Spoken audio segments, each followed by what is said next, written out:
하나님은 살아계십니다. 그런데 세상 돌아가는 것을 보면 정말 하나님이 살아계시는가? 하나님은 정말 능하신 분이신가? 이런 의문이 일어나는 일들을 종종 보곤 합니다. 예수를 안 믿는데 하는 일마다 술술 잘 풀립니다. 그런데 예수님을 믿어도 하는 일들에 굉장히 큰 어려움이 닥쳐오고 일이 꼬이고, 심지어 예수님의 이름을 욕하고 모독하는데도 무슨 일을 하든지 만사형통한 반면, 예수님을 사랑하려고 하고 경외하는 길로 걸어가려고 하는데 많은 고통과 괴로움 속에서 기도를 해도 그 기도가 응답되지 않는 것 같고, 이런 일들을 경험할 때에 믿는 사람조차도 때로는 정말 하나님이 살아계신 것인가? 정말 하나님은 능하신 분인가? 이런 의문이 일어날 때가 있습니다. 지난 시간 블레셋 사람들이 전쟁에서 이스라엘을 이기고 하나님의 언약궤를 빼앗아가는 장면을 보았습니다. 고대 근동 지역에서 민족들 간의 전쟁은 단순히 민족들만의 전쟁이 아니라 신들의 전쟁이라는 사실을 우리가 함께 살펴보았었죠. 따라서 이 하나님의 언약궤가 빼앗겼다, 이스라엘이 패하고 언약궤가 빼앗겼다, 이것은 블레셋 사람들이 섬기는 신 다곤이 여호와를 이기고 여호와를 포로로 사로잡아갔다, 이런 이미지로 비춰질 수 있다는 것입니다. 이 난관을 어떻게 처리할 것인가? 정말 심각한 문제입니다. 이 문제를 어떻게 풀어나가야 할 것인가?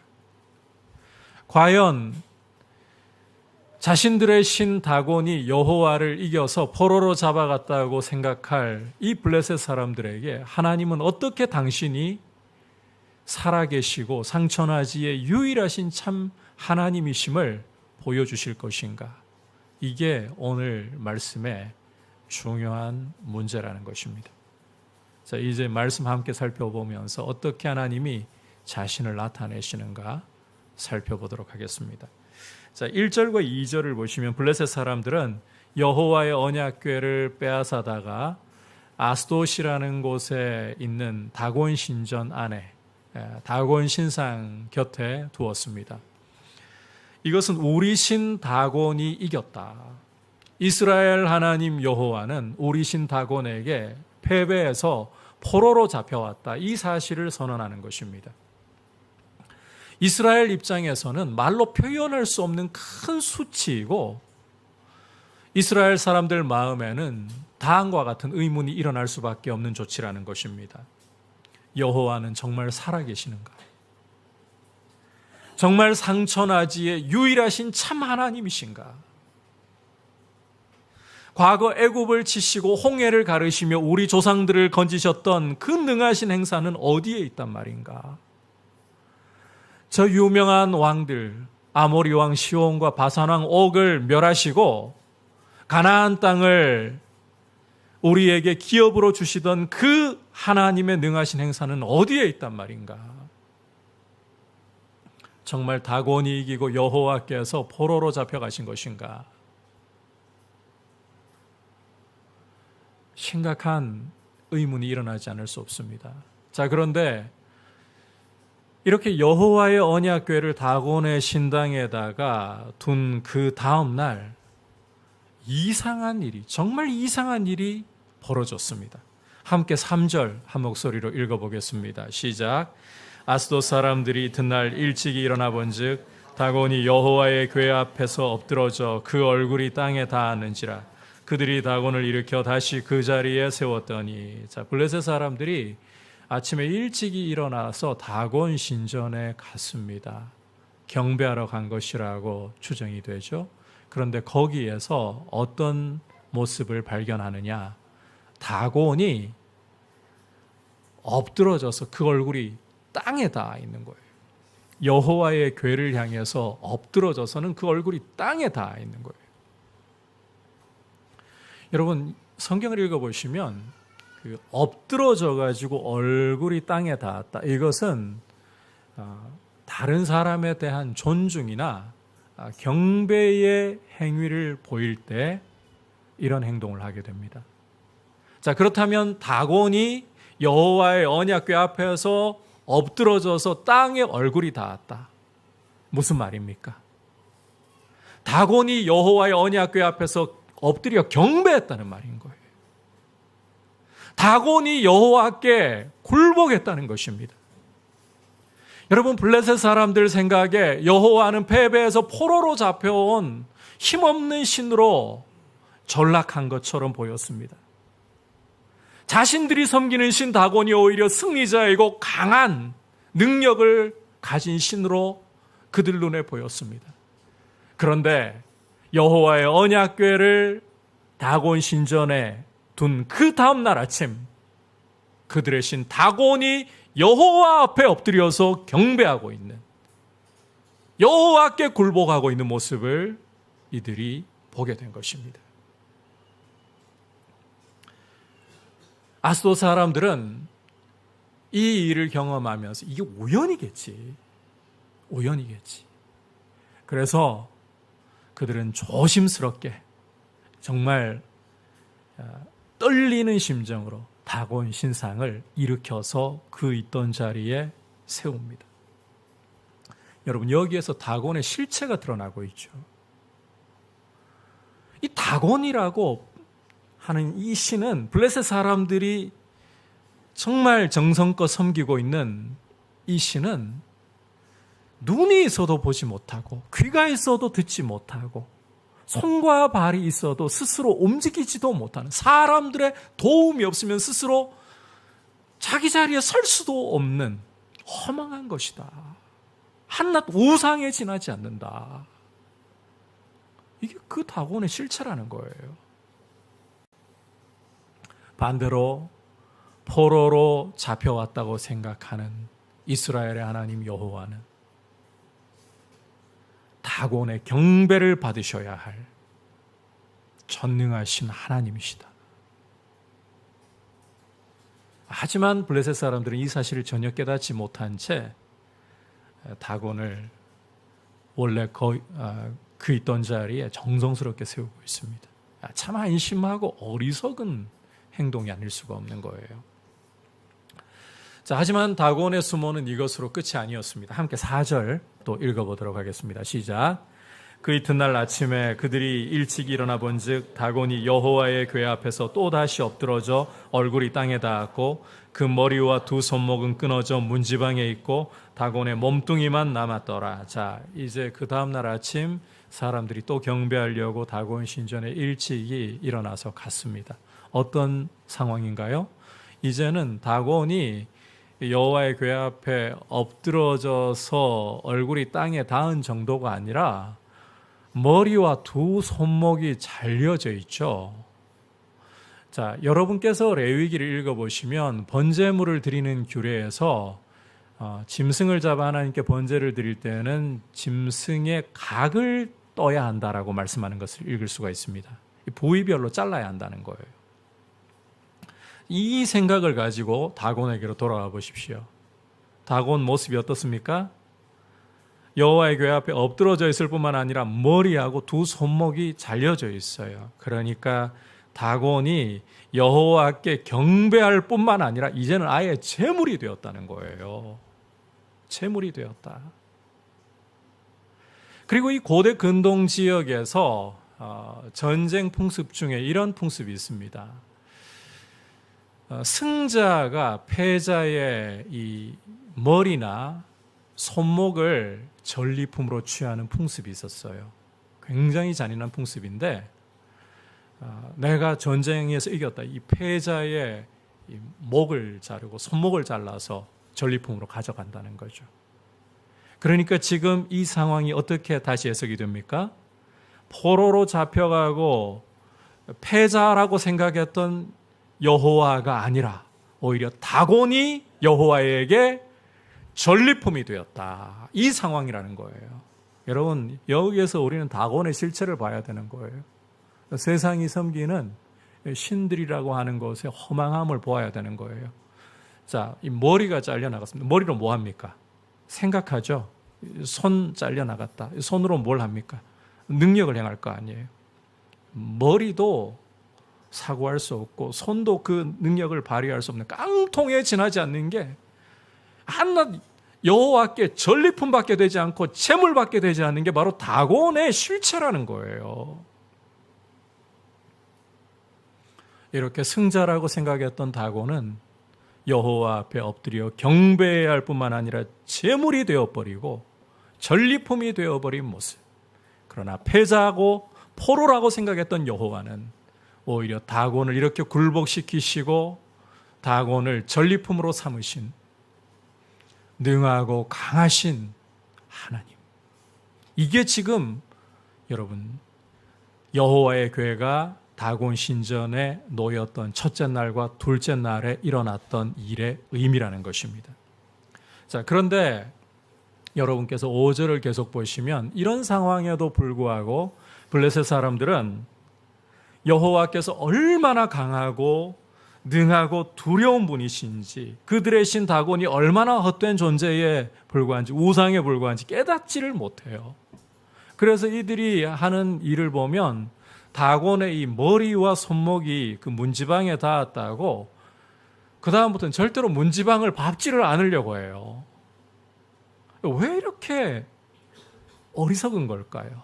왜 이렇게 한심한 걸까요? 여러분, 다곤이 이렇게 여호와 앞에 엎드려 경배하고 머리와 손목이 잘려가지고 제물이 되고 전리품이 되고 깡통에 지나지 않는다는 거 봤으면 이제는 우상 숭배를 포기하고 여호와께 굴복해야 할 텐데 왜 이렇게 허망하고 왜 이렇게 어리석은 걸까요? 시편 115편 8절에서 이렇게 노래하는 것을 우리가 읽을 수가 있습니다. 같이 읽어볼까요? 우상들을 만드는 자들과 그것을 의지하는 자들이 다 그와 같으리로다. 이사야 44장 9절에서는 또 이렇게 말씀합니다. 같이 읽겠습니다. 우상을 만드는 자는 다 허망하도다. 여러분 기억하십시오. 우상을 만들고 우상을 의지하는 자는 그 우상과 같이 허망하여질 뿐이다. 우상을 섬기는 길에는 참된 지혜라는 것이 없습니다. 아무리 똑똑한 머리를 가지고 있다 할지라도 남들이 가지지 못한 아주 훌륭한 대학에, 명문대학의 졸업장을 가지고 있다 할지라도 하나님을 저버리고 우상의 길을 걸어간다. 똑똑한 바보일 뿐입니다. 자기가 섬기는 그 우상의 허망함같이 허망해질 뿐인 거예요. 그러니까 이사야 44장을 여러분께서 읽어보시면 자, 같은 나무통이에요. 같은 나무통. 한 나무통인데 사람들이 어떻게 하느냐, 이 나무통을 잘라가지고는 몸을 따뜻하게 하기 위해서 불을 피우면서 나머지 나무통 가지고는 우상을 만들어 세우고는 나에게 복을 주소서. 여러분, 자기가 잘라가지고 불 피우면서 몸 녹이던 그 나무 조각, 그 반대편을 신상으로 만들어가지고 나에게 복을 주소서. 말이 되는 이야기입니까? 이게 우상숭배의 길이라는 거예요. 이게 우상숭배의 실체라는 거예요. 그만큼 허망하다는 것입니다. 여러분, 예수 그리스도를 믿고 그리스도께서 살아계신 하나님이심을 믿는 이것이야말로 참된 지혜의 길이고 참된 생명의 길인 줄 믿습니다. 그리스도를 믿는 게 참 축복이에요. 오늘 여러분께서 이 다곤과 여호와의 대조를 통해서 보셔야 할 것은 상천하지에 예수 그리스도만이 유일하신 참 하나님, 십자가에 죽으시고 부활 승천하셔서 하나님 보좌 우편에 앉아 계시는 그리스도야말로 우리가 섬기고 경배해야 할 유일하신 참 하나님이시다. 이 사실을 여러분이 꼭 붙들고 주님을 사랑하고 주님을 의지하는 길로 걸어가시기를 축복합니다. 때로 우리 삶이 마치 정말 하나님이 살아계시지 않는 것처럼 보이고 예수를 믿어도 안 믿는 사람들보다 인생의 여러 가지 문제가 더 많이 터지고 일이 꼬이는 것처럼 보일지라도 여전히 그리스도는 보좌 우편에서 우리의 삶을 선하신 뜻대로 이끄시고 계심을 신뢰하면서 용기 내어서 믿음으로 걸어갈 수 있길 축복합니다. 자, 이제 계속해서 말씀을 좀 보시면 이 다곤이 이렇게 허망한 우상일 뿐이다. 여호와야말로 참 유일하신 하나님이시다. 이 사실을 드러내 보이셨는데, 자, 이 다곤 숭배자들이 깨달았습니까? 못 깨달았습니까? 못 깨달았죠. 전혀 못 깨달았어요. 이 정도 충격적인 광경을 보고도 자기들 피부에 살아가면서 피부에 와닿지 않으니까요. 깨닫지를 못해요. 다곤이 우상일 뿐이라는 사실을, 여호와께서 참 하나님이시라는 사실을 못 깨닫는 거예요. 자, 그러자 이제 어떤 일이 벌어지느냐. 6절과 7절 함께 한 목소리로 읽어보도록 하겠습니다. 시작. 여호와의 손이 아스돗 사람에게 엄중히 도하사 독한 종기의 재앙으로 아스돗과 그 지역을 쳐서 망하게 하니 아스돗 사람들이 이를 보고 이르되 이스라엘 신의 괴를 우리와 함께 있지 못하게 할지라. 그의 손이 우리와 우리 신 다곤을 친다 하고. 자, 함께 읽은 말씀을 보시면 여호와의 손이 아스돗 사람에게 엄중히 더해서 독한 종기 재앙으로, 악성 종양으로 그들을 치셨다. 그 지역을 망하게 했다라고 말씀을 하고 있습니다. 자, 굉장히 두려운 일이 일어난 거예요. 그러자 아스돗 사람들이 비로소 자기 피부에 와닿는 문제가 되었잖아요. 그러니까 비로소 그 손이, 여호와의 손이 우리와 우리 신 다곤을 친다, 이렇게 비명을 지르면서 난리법석을 떨기 시작한 거예요. 그리고 그들은 이제 블레셋 지도자들을 모아가지고 대책을 마련하는데, 이 대책이라는 게 여호와의 궤를 가드로 보내자. 가드로 보내면 이 문제가 해결될 것 같다. 자, 그래서 이들이 이제 가드로 옮기는데 9절 계속해서 여러분께서 말씀을 보시면 가드로 하나님의 궤를 옮겨간 후에 어떤 일이 벌어지고 있습니까? 여호와의 손이 심히 큰 환난을 그 성읍에 더하셨다라고 말씀을 하고 있죠. 아스돗에서 하나님이 그 손으로 재앙을 내리셨던 것보다도 더 심한 재앙을 가드에 내리셨다. 그래서 자, 이 가드에 작은 자 큰 자 가릴 것 없이, 갓난 아기나 노인이나 가릴 것 없이 이 독한 종기로, 악성 종양으로 하나님이 가드를 또한 쳐서 망하게 하시는 이런 일이 일어난 거예요. 자, 그러자 이제 블레셋 사람들은 이러다가 큰일 나겠다. 에그론으로 여호와의 궤를 옮겨가자. 자, 이제 에그론으로 하나님의 궤를 옮겨가는데, 에그론은 하나님의 궤가 자기 지역에 들어오자 난리가 나버립니다. 함께 10절부터 12절까지 어떤 일이 일어나는지 같이 읽어보겠습니다. 시작. 이에 그들이 하나님의 궤를 에그론으로 보내니라. 하나님의 궤가 에그론에 이른즉 에그론 사람이 부르짖어 이르되 그들이 이스라엘 신의 궤를 우리에게로 가져다가 우리와 우리 백성을 죽이려 한다 하고, 이에 사람을 보내어 블레셋 모든 방백을 모으고 이르되 이스라엘 신의 궤를 보내어 그 있던 곳으로 돌아가게 하고 우리와 우리 백성이 죽임당함을 면하게 하자 하니, 이는 온 성읍이 사망의 환난을 당함이라. 거기서 하나님의 손이 엄중하심으로 죽지 아니한 사람들은 독한 종기로 치심을 당해 성읍에 부르짖음이 하늘에 사무쳤더라. 자, 에그론 사람들은 아예 집단 농성을 벌이는 거예요. 하나님의 궤가 우리 지역 들어오면 큰일 난다. 우리 다 죽는다. 가는 곳마다 환난과 사망의 재앙을 가져오는 이 하나님의 궤를 원할 리가 어디 있겠습니까? 결국 사람들은 지도자들을 불러 모아가지고는 더 이상 답이 안 나오니까 이스라엘 신의 궤를 그 있던 곳으로 돌려보내자. 그래야 우리가 죽임을, 환난을 면하게 될 것이다. 이렇게 결론을 내리는 거예요. 사실 블레셋 사람들에게 이 하나님의 언약궤라는 것은 어떤 것과도 비교할 수 없는 뛰어난 전리품이었습니다. 그도 그럴 것이 이것은 단순히 이스라엘을 이겼다는 차원이 아니라 이스라엘의 하나님 여호와를 이겼고 포로로 잡았다, 이런 의미이기 때문인 거예요.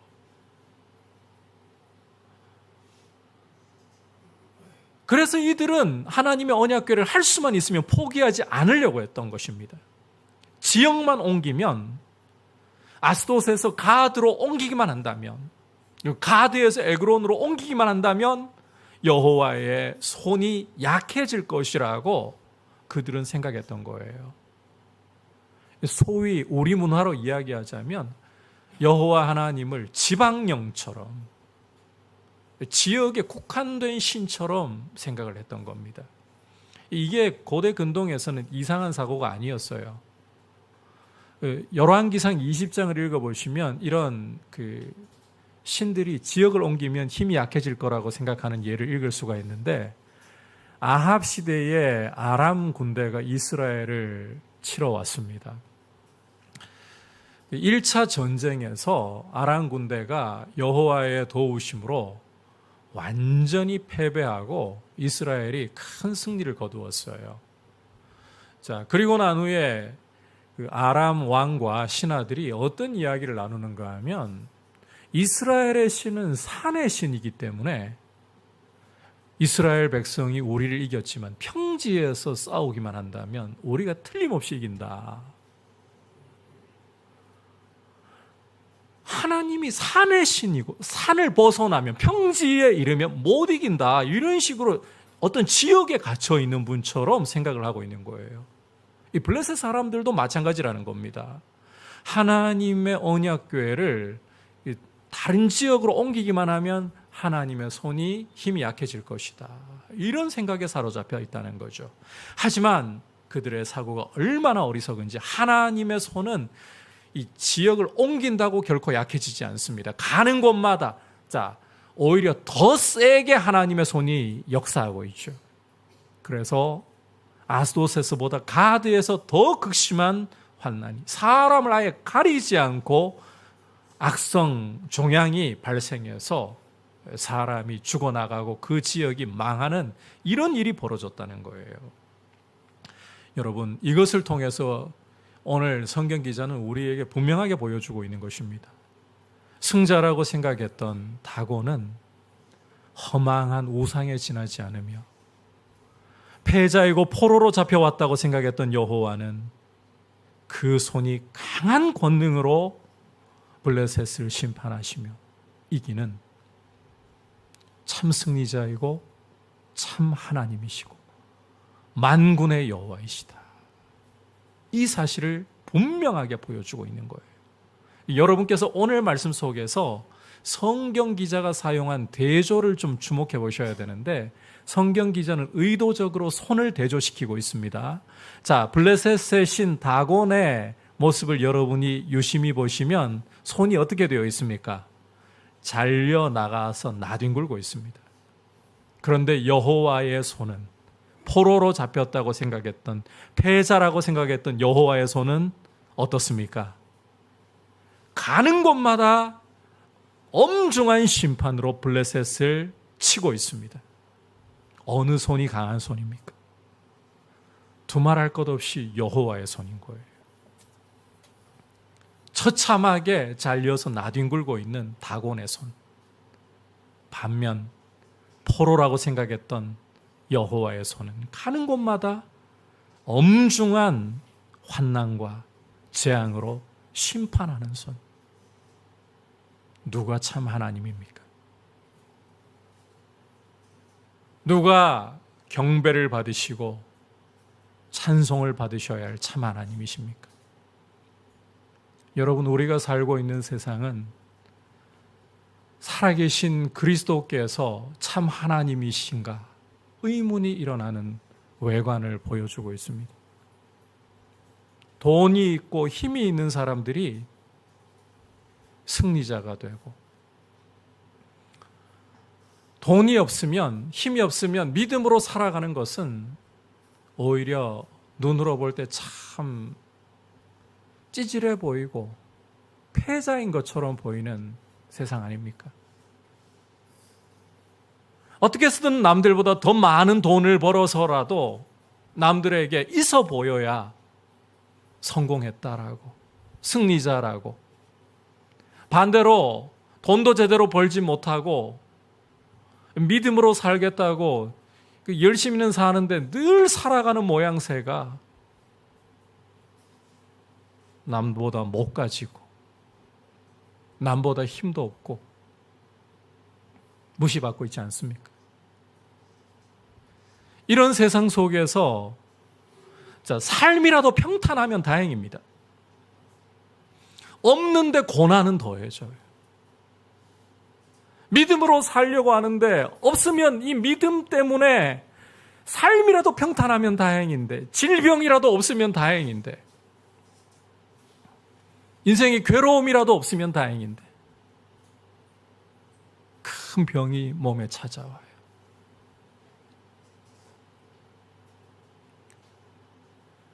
큰 고민과 환난이 삶에 찾아오는 거예요. 믿음으로 살려고 하는데, 하나님 앞에 의지하면서 기도하면서 주님의 도우심을 의지하는데,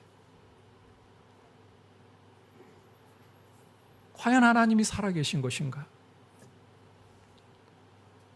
그분이 살아계심을 믿더라도 정말 그분이 능하신 것인가? 우리 마음에 이런 의문을 던져줍니다. 여러분, 정말 하나님 살아계시고 보좌 우편에 앉아 계시는 그리스도께서 참 하나님 맞으신가요? 능하신 분이 맞으신 건가요? 이런 문제를 우리는 어떻게 바라보아야 할 것인가? 하나님이 이렇게 능하다고 하시면서 오늘 우리가 살아가는 현실은 이와 같은 현실을 실제로 살아가고 있을 때가 너무나도 많은데, 이런 현실을 우리는 어떻게 보아야 할 것인가? 큰 고민이 아닐 수 없습니다. 여러분께서 요한계시록 13장을 읽어보시면 상징과 이미지로 여러분들에게 그림을 보여주는데, 바다에서 올라온 짐승이 권세를 받아가지고 하늘의 하나님을 모독하고, 그 입으로 하늘의 하나님을 모독하고 성도들을 무참히 짓밟아버리는 모습을 보여주고 있습니다. 이것은 요한계시록이 기록되던 당시에 힘과 권세를 가지고 있던 로마 황제가, 악한 네로와 같은 악한 로마 황제가 자기만을 숭배하고 예수 그리스도를 경배하지 못하도록, 주라고 부르지 못하도록 교회를 박해하는 모습을 그렇게 그림으로 보여주고 있는 거예요. 이미지로 보여주고 있는 거예요. 예수 믿으려고 힘쓸수록, 더 잘 믿으려고 예수만이 퀴리오스, 주라고 고백할수록 박해를 받아야 하는 현실입니다. 믿음으로 살아가려고 하는 교회는 여러분, 상거래조차, 길드라는 곳에 가입하지 않으면 신용을 주지 않기 때문에 상거래조차도 힘든 현실이었고 역사적 현실이었습니다. 믿음 지키려고 하다가 권력 앞에, 힘 앞에 무참히 짓밟히고 재산을 몰수당하거나 심지어 죽임을 당해야 하는 이런 일들이 벌어졌습니다. 이 현실을 보면 믿음 지키고 살아가는 게 패배자입니다. 찌질하게 그지없는 거예요. 그런데 여러분, 요한은 14장에 넘어가면 새로운 환상을 보여줍니다. 하늘이 열리면서 시온산에 어린 양이 서 있고 그와 함께 14만 4천 명이 서 있는 환상을 보여주고 있습니다. 여러분, 이 하늘 시온산에 서 있는 어린 양은 우리 죄를 위해 십자가에 죽으셨다가 부활 승천하셔서 승리하신 그리스도를 보여주는 이미지예요. 그와 함께 서 있는 14만 4천 명은 믿음을 지키며 어린 양 예수 그리스도를 따르는 성도들을 보여주는 거예요. 여러분, 세상 눈으로 볼 때에는 힘을 가지고 있고 권력을 가지고 있고 마음대로 하면서 짓밟을 수 있는 황제가 승리자이고 황제가 세상을 다 가진 것처럼 보입니다. 반대로 교회는 무참히 짓밟히고 믿음의 길은 초라하기 그지없어 보입니다. 하나님은 살아계시지 않는 것 같고 그리스도를 믿는 길은 처참해 보입니다.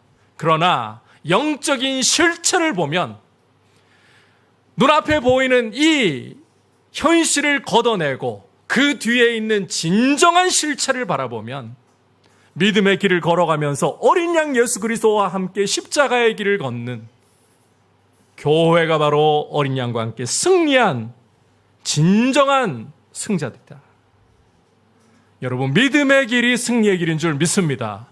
인생이 우리를 배반하는 것 같고 눈앞의 현실이 마치 하나님이 내 기도를 응답하시지 않는 것 같고 하나님이 정말 살아계신 것 맞는가? 그럴 때에도 우리는 믿음으로 견뎌야 되는 거예요. 믿음만이 승리의 길인 줄 믿습니다. 이것을 여러분 포기하지 않으셔야 돼요. 하나님은 눈으로 보기에 우상의 길이 승리하는 것처럼 보일 때도 여전히 살아계시고 보좌 우편에 앉아 계신 그리스도만이 참된 승리자이십니다. 인내로 걸어갈 수 있기를 축복합니다. 아울러 하나님께서 오늘 말씀에서 이렇게 승자로 자신을 드러내 보이시지만 왜 그럴 것 같으면 전쟁에서 이스라엘이 패배하게 만드시고 포로로 끌려가는 모양을 보이셨던 것. 지난 시간에 말씀드렸죠. 이것은 하나님이 이스라엘을 스스로 떠나신 것이라고. 하나님을 마치 언약궤에 종속되어 있는 언약궤만 가지고 가면 하나님이 딸려가야만 하는 것처럼 생각하는 이스라엘을 하나님께서 떠나가신 일이라고. 여러분, 하나님은 우리 편의대로 이용할 수 있는 분이 아닙니다. 그냥 내가 필요하다고 하나님 내 마음대로 끌을 쓸 수 있다면 그분은 그냥 나의 자판기일 뿐이고 내 몸종일 뿐이지 하나님이 아니신 거예요. 하나님은 자유로우신 분이시고 살아계시고 전능하신 분이시고 하나님이 정말 원하시는 것은 우리와의 인격적인 관계인 거예요. 그분을 사랑하고 그분의 말씀의 길로 청종하며 가는 것이에요. 여러분, 믿음으로 인내한다는 것은 어떤 모습이어야 되겠습니까? 주님 사랑하고 그분의 말씀대로 청종하면서 길을 걸어가는 것입니다. 우리에게 주어진 삶 가운데에 현실이 우리를 배반할지라도 믿음으로 한 걸음 한 걸음 인내하며 걸어가면서 주님을 사랑하고 주님과 동행하는 귀한 모습으로 여러분의 삶을 드릴 수 있기를 축복합니다. 그리고 정말 그 믿음으로 승리자로 그리스도와 함께 우뚝 서 있는, 우리 믿음은 눈으로 보는 것으로 하지 않습니다. 보이지 않아도, 결과가 보이지 않아도 하나님의 말씀을 따르는 것으로 하는 겁니다. 여러분, 피부에 안 와닿으면 블레셋 사람들 허망한 다곤의 모습을 보고도 깨닫지 못했다 그랬죠. 여호와의 강하심을 보고도 못 깨달았다고 했죠. 여러분, 피부에 안 와닿으면 말씀이 가짜입니까? 여러분, 피부에 안 와닿으면 여러분의 삶의 문제를 직접적으로 다루지 않는 것처럼 보이면 하나님 말씀 가까이 하지 않아도, 사랑하지 않아도 되는 것입니까? 우리가 하나님 말씀 대할 때 참 이렇게 졸렬하게 대할 때 많아요. 이 말씀이 나하고 무슨 상관인데? 이 말씀 읽어봤자 나한테 무슨 떡이라도 하나 더 주는데. 그런데 그 말씀이 살아있는 말씀이고 내 현실에 개입하지 않으시는 것 같고 멀찍이 떨어져 계신 것처럼 보이기만 하는 그 하나님이 실은 우리의 삶에 세밀하게 역사하시는 주권자이시다. 잊어버려서는 안 됩니다. 이 하나님을 두렵고 떨림으로, 사랑함으로, 그 말씀에 경청함으로 하나님을 높일 수 있기를 축복합니다. 오늘 다곤과 이 여호와의 대조를 통해서 우리에게 주신 메시지 들었습니다. 여러분, 승자라고 생각했던 다곤은 여호와께 경배해야만 하는, 그리고 제물이 되고 전리품이 되어버린 허망한 우상에 지나지 않는다. 반대로 패자이고 포로라고 생각했던 여호와야말로 유일하시고 전능하신 참 하나님이시다. 이 사실을 통해 여러분, 그리스도만이 유일하신 참 하나님이심을 굳게 붙들고, 그리고 그분과의 인격적인 관계, 그분을 사랑하고 그분의 말씀에 청종하는 것이 진정한 우리가 걸어가야 할 길이고, 믿음으로 인내하는 것이 승리의 길이다. 이 사실을 붙들고 주님 앞에 우리의 길이 믿음으로 굳게 서 있기를 축복합니다. 같이 이제 말씀을 생각하면서 70장 찬송 하나님